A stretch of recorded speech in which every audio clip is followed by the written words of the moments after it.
నమస్తే నా పేరు కిరణ్ మే స్మార్ట్ సిటీ కి స్వాగతం. ముందుగా హెడ్లైన్స్. ఎమ్మెల్సీ ఎన్నికల్లో పోటీ చేసే అభ్యర్థుల నమూనా బ్యాలెట్ విడుదల. రాజకీయ పార్టీలకు అభ్యర్థులకు అవగాహన కల్పించిన జిల్లా ఎన్నికల అధికారి ప్రవీణ్ కుమార్. మురికివాడలో పడకేసిన పారిశుద్ధ్యంపై దక్షిణ ఎమ్మెల్యే వాసుపల్లి ఆగ్రహం. అధికారులు స్పందించాలని సూచన. బెల్ యాజమాన్యం మొండి వైఖరి నిరసిస్తూ తుంగ్లం చెరువుల్లో జలదీక్ష.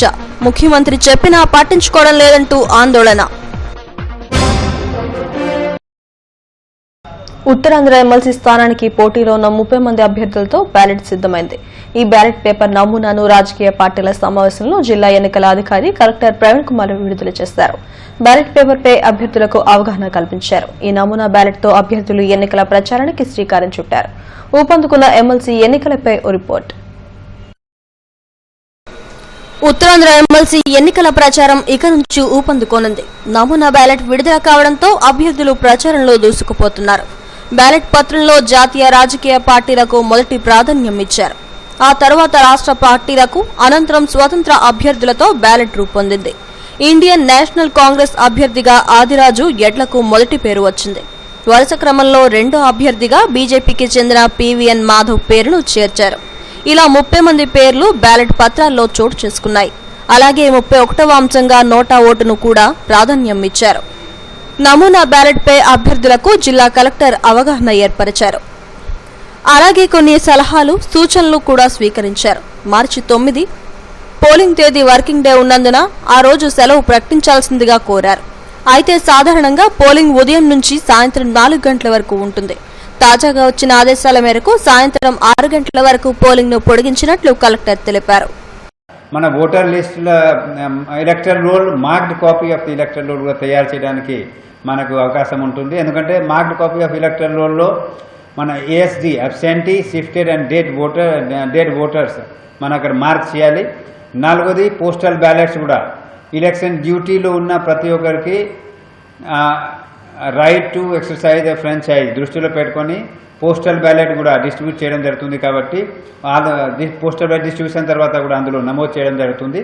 సో ఇది కూడా వాళ్ళు అడగడం జరిగింది. ఇంకొకటి 9వ తేదీ ఇస్ వర్కింగ్ డే కాబట్టి హాలిడే డిక్లేర్ చేయమని వాళ్ళు కోరుకోవడం జరిగింది. గతంలో కూడా వాళ్ళు ఇచ్చిన సలహాల మేరకు ఎలక్షన్ కమిషన్ వారు 4 గంటల నుంచి 6 గంటల దాకా ఎలక్షన్ టైం కూడా పెంచారు. సో దీనివల్ల 8 o'clock నుంచి 6 o'clock ఇప్పుడు అవుతుంది. కాబట్టి ఎవరైనా ఎంప్లాయీ ఉంటే గవర్నమెంట్లో కానీ, పిఎస్యూలో కానీ, ప్రైవేట్ మేనేజ్మెంట్లో కానీ వాళ్ళు కూడా 4 o'clock ఆఫీస్ అవర్ తర్వాత వాళ్ళు అన్ని తయారు చేసుకోవచ్చు. దానికి మన ప్రాబ్లం లేదు. సో ఈ విధంగా ఇప్పుడు ఓటర్ లిస్ట్ తయారైంది. ట్రైనింగ్ కూడా ప్రిజైడింగ్ ఆఫీసర్, అదర్ పోలింగ్ ఆఫీసర్స్కి ఈరోజు కూడా జరుగుతూ ఉంది. Sectoral officer, zonal officer training already నిర్వహించడం జరిగింది. పోస్టల్ బ్యాలెట్ బాక్సెస్ కూడా అన్నీ రెడీ పెట్టుకున్నాము. అది పెయింటింగ్ అన్నీ కూడా ఒకసారి చేస్తున్నాము. పోస్టల్ బ్యాలెట్ సంబంధించి డైరెక్షన్ మన ఎలక్షన్ కమిషన్ వారు ఇస్తారు. వాళ్ళు కూడా ప్రింటింగ్ చేసి ఇస్తారు కాబట్టి సమస్య లేదు. ఇంకా అదర్ మెటీరియల్స్ కూడా. ఎమ్మెల్సీ ఎన్నికల్లో మొదటి ఘట్టం పూర్తయింది. అభ్యర్థులు ప్రచారం మొదలుపెట్టారు. మార్చి 9వ తేదీన ఎన్నికలకు సిద్దమవుతున్నారు.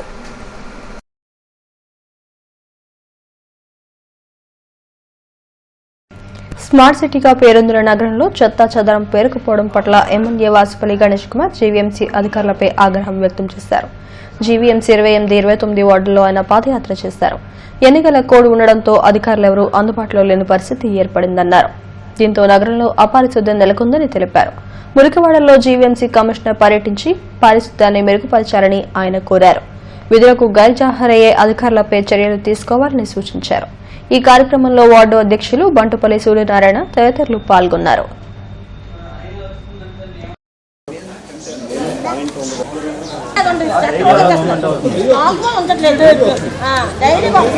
మరి గత కొన్ని రోజులుగా ఎలక్షన్ కోడ్ వల్ల మేము కూడా వీధుల వెంట తిరిగేందుకు మాకు ఈ కోడ్ ఒకటి అడ్డు రావడం, అధికారులతో మేము ప్రతిరోజు కూడా వార్డులు పర్యటన చేసేవారమే. మరి పర్యటన చేయలేకపోవడం వల్ల మనం చూస్తే ఎక్కడ పడితే అక్కడ చెత్త చెదారం అంతా కూడా పడేసి ఉండడం నిజంగా చాలా సిగ్గుచేటుగా ఉంది.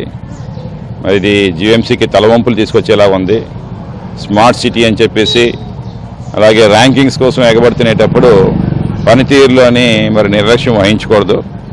మాకు చాలా బాధాకరంగా ఉంది. ప్రజలు కూడా మమ్మల్ని వచ్చి నిలదీస్తుంటే వాళ్ళకి తెలియదు, వాళ్ళకి కోడ్ ఉంది, అందుకే నాయకులు రాలేకపోతున్నారు అనేది.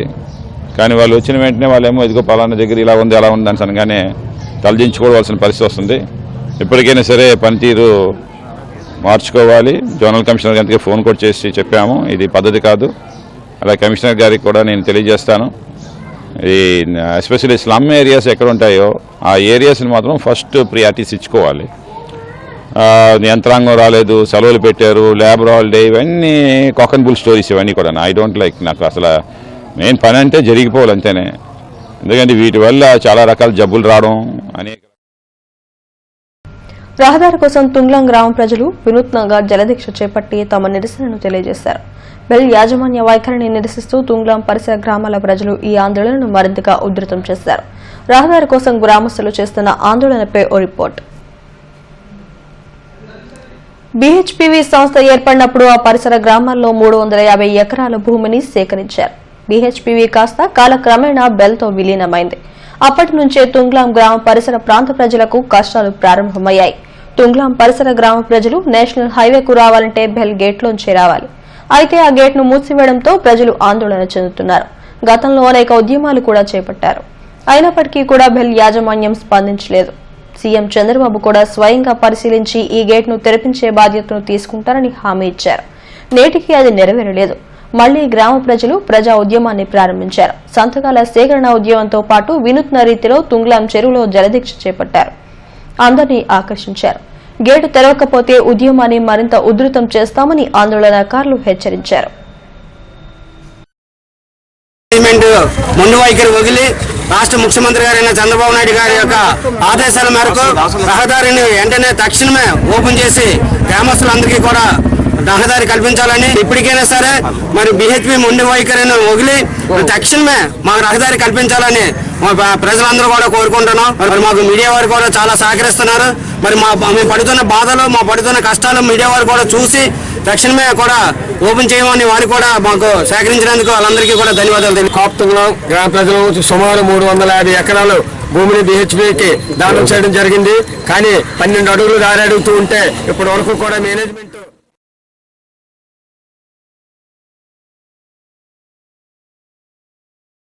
జీవీఎంసీకి తక్షణం ఎన్నికలు నిర్వహించాలని ఇండియన్ ఫ్రంట్ పొలిటికల్ పార్టీ అధ్యక్షుడు ఎంఎం కృష్ణ డిమాండ్ చేశారు. పౌర గ్రంథాలయంలో ఆయన మీడియాతో మాట్లాడారు.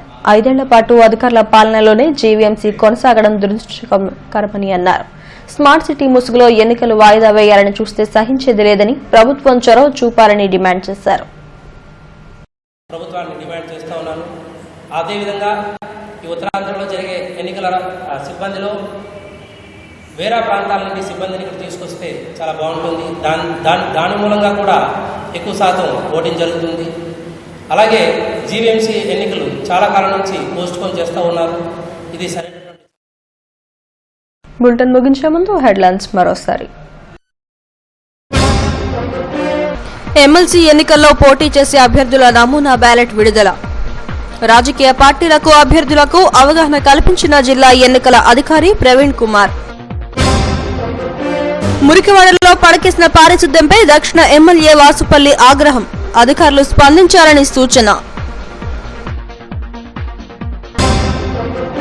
బెల్ యాజమాన్యం మొండి వైఖరి నిరసిస్తూ తుంగ్లాం చెరువుల్లో జలదీక్ష. ముఖ్యమంత్రి చెప్పినా పట్టించుకోవడం లేదంటూ ఆందోళన.